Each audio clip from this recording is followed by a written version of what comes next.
Welcome. Please adjust your volume setting to a comfortable level before you start. I'll talk for a few more minutes whilst you get that, so hopefully you've got there. 1, 2, 1, 2, 1, 2. Okay, this course is about how to make difficult conversations more productive. I'm a business coach with over 8 years' experience working in human resources and managing staff.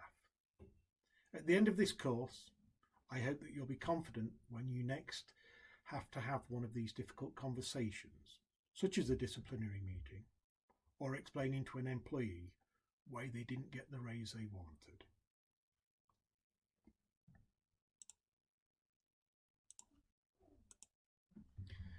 Handling difficult conversations at work. All leaders have difficult conversations at some point, whether it's telling an employee they're not getting a raise or a promotion, disciplining poor performance, or even firing someone.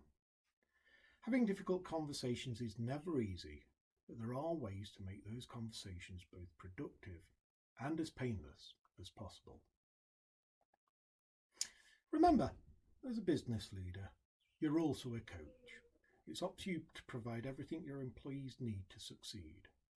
It's important that you're as committed to your company's overall goals as your employees are. And that will involve you making sure that no one perceives your work environment to be a toxic environment. Make feedback a natural aspect of your organisation and frame your thinking so that it's key to growth and development. It's difficult to enforce rules and guidelines if they were never set in the first place, so make sure you have your policies documented in your employee handbook. You do have an employee handbook, I hope. Think carefully about what policies you should have and what you've got, especially considering what has happened within the COVID pandemic. You may want to make sure that you have a working from home policy and some policy related to being in work. Expectations to things regarding things like face masks or wiping down equipment as it's used. How many people can be in a meeting room at one time, etc.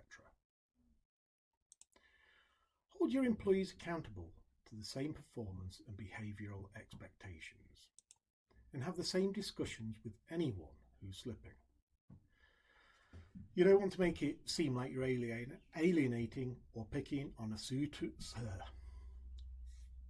Hold all your employees accountable to the same performance and behavioural expectations, and have the same discussions with anyone who's slipping. You don't want to make it seem like you're alienating or picking on a certain group or even an individual. Make sure all employees have easy access to your employee handbook, and you should refer to that employee handbook often at meetings and keep it up to date. Perhaps review it once a year when you're doing your annual strategic plan.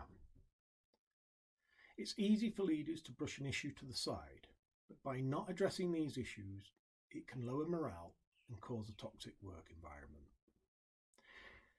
The issue slowly gets worse as other employees see that you're not addressing this situation. And the longer you wait, the more it can affect the workplace environment and its productivity.